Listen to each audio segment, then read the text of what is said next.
दैत्य सागर मंथन पै केले, त्या माझे अवचित हळहळ सापडले.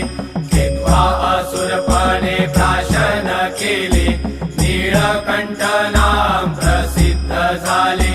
जय देव जय देव जय श्री शंकरा, स्वामी शंकरा. आरती ओवाळू भावती ओवाळू, तुझ कर्पूर गौरा. जय देव जय देव. व्याघ्रांबर फणीवरधर सुंदर मदनारी, पंचानन मनमोहन मुनिजन सुखकारी. शतकोटीचे बीज वाचे उच्चारी, रघुकुळ कीरक रामदास